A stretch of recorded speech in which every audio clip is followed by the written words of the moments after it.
So let's start, first of all, at home and say, you as former Foreign Secretary in the UK government, a great big Labour Party stalwart, a would-be leader at one stage, have spent the last decade plus in New York. We've both been in New York. The fact you've reappeared this week and are campaigning with Labour has, of course, sparked speculation in the grubby media that you might be coming back. Are you? No, I'm a British citizen, so I'm allowed to come and campaign. I'm allowed to come and vote. So no scoop there. Right, if in doubt, blame the journalists. But as someone who knows the Labour Party, one of the things I think probably a lot of people in the room are curious about, assuming they win, which certainly looks likely right now, is are they actually grown-ups yet? And do they actually believe in the type of growth-supporting policies and the embrace of dynamism that people in the room want, but has not been traditionally associated with Labour at all? Well, I think that's an easy question to answer. I mean, this is a group of people at the top of the Labour Party who've been systematically underestimated for the last 4.5 years. No one believed 4.5 years ago that they could be challenging for government. They're challenging for government today.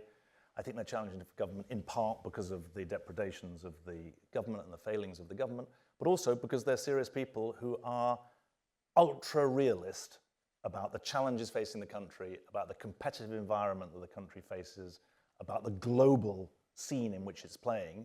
And they've shown they want to listen. They're determined to provide the kind of stable platform, but also open environment that business requires. And they're doing that because they think that's key for the future of the country. So I think that they will overperform expectations in government if they are elected. We're pre-programmed in the Labour Party to always say if, you never say when until you've won the election. But if they do win, I think they will surprise on the upside. But do you think they really get what entrepreneurs need? Because many of those ideas that, flourish in America involve things that are pretty distasteful to British political eyes, like an embrace of inequality, like an embrace of less regulation and things like that. Well, I think that they are not going to pop up tomorrow and say that they really like the idea of chlorinated chicken being imported from the US. So they're not going to sort of fall into a kind of America is better at everything. But they're also not going to make the confusion of thinking that just because Americans speak English, we're like them, because they're the world's reserve currency. They've got 330 million people. The US economy is $26 trillion and the UK economy is $3.5 trillion. So I think there's a danger there of false equivalence in the British mind. What they know is that this is a multi-aligned world. There are medium-sized countries that have great wealth, great position, sometimes very inspired leadership, sometimes very autocratic leadership, that's driving them forward. They know there are other countries, whether Indonesia or India, where demography is on their side, and they've allied demography to extraordinary technological advance. The penny's dropping that while history is great and no one can take it away from you, you can't live in the past. And so I think take seriously and literally that they are a very realist group of people. And they know they've got to persuade. And they've got to persuade you that this is a place where you can thrive in all the aspects that we've been talking about today. Well, let's hope they get it right. As someone who's sitting in a 600-year-old institution and desperately trying to work to instill a bit of culture change and forward-looking entrepreneurial hustle, it's a challenge. Britain is not exactly full of mojo right now.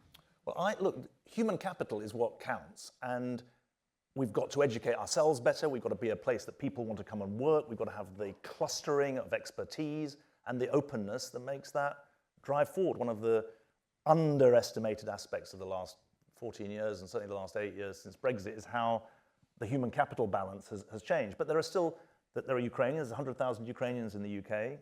There are 300,000 Hong Kong who have Hong Kong residents who have the ability to be here, but we also have generations in places like I used to represent in the northeast of England that came through the education system in the 2010s and are in this room, and they want to be part of the change. So I think, what's the point of saying it's all going to be terrible? Let's make it better. Right. I'm going to ask you about geopolitics in a moment, but just to quickly stick with the Labour Party for a second, very interesting interview with Rachel Reeves this morning, which we wrote about in the Financial Times, essentially saying she wants more regulatory alignment with the European Union. Do you see under Labour a slow, stealthy drift towards closer alignment with the EU? I mean, we can't go back in, but can Brexit at least be softened, if not undone? Well, not stealthy or drift. What I see is a deliberate engagement with the reality that 50% of industrial exports go to the European Union, that 27 countries of the European Union are a very large single market on our doorstep, that in financial and other services, we're an 80% service sector economy. We've got to look there. That's just math, not ideology. And so I don't think it's stealthy or drifting. I think it's going to be purposeful. And it's got to be, because we don't have time to waste. Could Brexit be undone? Well, I think the decision is not going to be turned over. This government is not going to either legislate itself or call another referendum. So that is fixed. And they've been clear about that. They've been clear about what they're not going to do. They're not going to join the single market or the customs union. But in foreign policy and a whole range of other areas, we've got to recognize that there are allies on our doorstep. So in terms of the geopolitical outlook, I mean, more people are voting in elections this year than ever before in human history. And yet, when you look at things like the Bertelsmann Democracy Index, we're going backwards quite fast in terms of democracy around the world. Are you concerned that by the end of the year, we're going to be looking at a lot more autocracies and democracy essentially being, if not crushed, then knocked into retreat? Well, democracy has been working this year. If you think about the governments that have been pushed back, I mean, the Modi government did not deliver the two-thirds majority they were expecting. The Turkish president did not get the re-election vote he expected. The South African government, one-party government, democracy did its work. In this country, the government, to my mind, has failed and is going to pay the price of that. That's what democracy is for. What we know is that across the 193 countries of the world, there's democratic recession. Democratic countries are becoming less democratic, undemocratic countries are becoming more illiberal. There's something called the Varieties of Democracy Project at the University of Gothenburg that measures this. Freedom House measure it. But I see this as a microcosm of a bigger trend, because democracy is one form of checking the abuse of power. And I talk a lot about the battle between impunity and accountability, of which democracy is only a part. When President Biden says the future is about democracy or autocracy, that may be true at national level. But if you think about the international stage, and then I think it's, are we in a world where might makes right, where impunity rules? Impunity is essentially the abuse of power. Crimes without punishment, power without responsibility. The old adage, power corrupts and absolute power corrupts, absolutely. The answer to impunity is accountability, checks and balances. And that's true. I chair the advisory board of something called the Atlas of Impunity, which measures impunity across 5 different dimensions, including the environment. And I believe the climate crisis is a symptom of impunity. One generation against the next generation doesn't have a vote. The planet doesn't have a vote. And so it's suffering abuse. Economic impunity, whether in form of impunity against workforce or states that grab property rights, that's impunity. So I think that the big battle is impunity versus accountability. And as you know from the business world, all power to the guy at the top or the gal at the top can seem attractive and efficient, but it generally blows up. It blows up we saw it blew up in China in the treatment of the COVID pandemic. The idea that there was a single source of wisdom. And history shows, we mentioned Marcus Aurelius, Caesarism was the original form of impunity. And Caesarism got its carpens.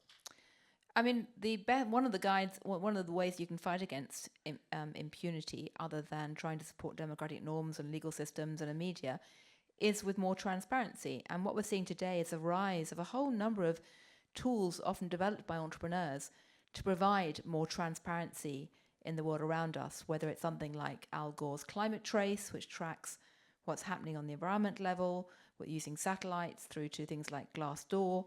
I mean, wherever you look, there's all these new tools that both NGOs and entrepreneurs are developing to add transparency. Do you have much hope for that? And insofar as there are entrepreneurs who want to have a sense of purpose, would you urge them to jump into the transparency game? Well, I've got many things wrong in the last 15 years. One of the things I got most wrong was the thought 15 years ago that anyone trying to stop the spread of truthful information was like King Canute standing at the side of the sea. I mean, essentially, those wishing to purvey disinformation have prospered far more successfully than I would ever have guessed, even though the global population is more educated than ever before. I mean, what I would put the question for the people in this room in this way, that today we've been talking about how technology is part of an answer, how can it be made an answer? What's it an answer to? The central problem I see is twofold, and this is what attracted me to go onto the advisory board to learn something from Giant.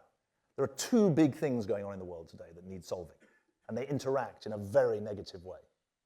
One is the rise of global risks, global interdependence, whether pandemic risks, nuclear risks, economic risks, and above all, climate risks. But secondly, there is global political fragmentation. We're not going into a world of US versus China, two blocks. It's not a rerun of the Cold War. It's much more multi-layered, transactional, fluid. And so the challenge for all of us is how does technology intersect and intervene in that negative dynamic between rising global risks and growing political fragmentation. Now, the transparency is definitely part of it, but it's only part of it. And I just want to, I know time is marching on, but you mentioned America earlier, and listening to Ray Dalio and listening to Arianna Huffington. I don't know how many of you know about Karpman's drama triangle. You know about the Karpman drama triangle? Karpman drama triangle says that in every relationship, there's a victim, there's a hero, and a rescuer, and a perpetrator.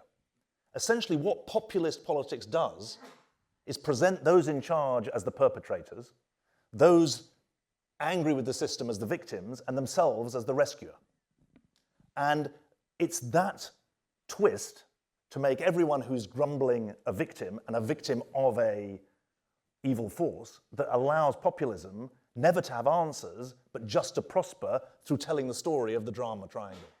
And when you understand that, you can begin to see, well, okay, how do you disrupt the drama triangle?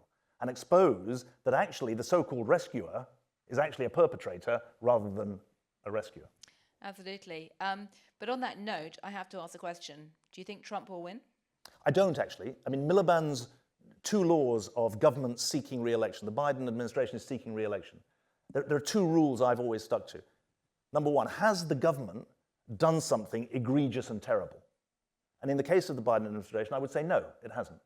Secondly, does the opposition present a risk? And I think in all sorts of ways, the Biden campaign will be able to argue that the Trump re-election presents a risk.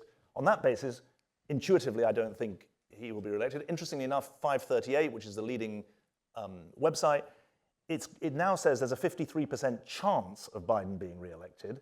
Not that he's getting 53% in the opinion polls, but there's a 53% chance. The truth is, no one knows if he's going to get re-elected. It's a toying cost. So I don't know, if you pressure me now, I'm not a betting man, but I would say it's more likely than not, but it's very, very dicey. And there are some Americans in the room. I live in New York now. Something I've said to Tommy that I worry about a lot. You hear people say we're living in an age of political polarization. I actually think that understates what's happening in the United States. What we're living in the United States is a period of political balkanization. And the difference between balkanization and polarization is that in a polarized society, people disagree with each other, they get on with their lives. In a balkanized situation, and this comes from the Balkans, former Yugoslavia, in a balkanized situation, each side thinks that the other side is a threat to their way of life. That's how you end up in a situation where there are three possible outcomes of the US election. There's a Biden win that is contested, possibly contested through violence. There's a Trump win that is either the product of a genuine victory or of pressure around polling stations and vote blocking. And thirdly, there's a clear Trump win. So this balkanization is what I really fear as a non-American who's living in America, albeit living in New York.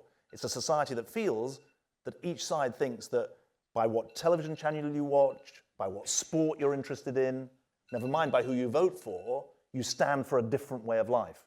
And when politics becomes that, it's trouble. Yeah, well, as an anthropologist, there's a word for that called tribalism.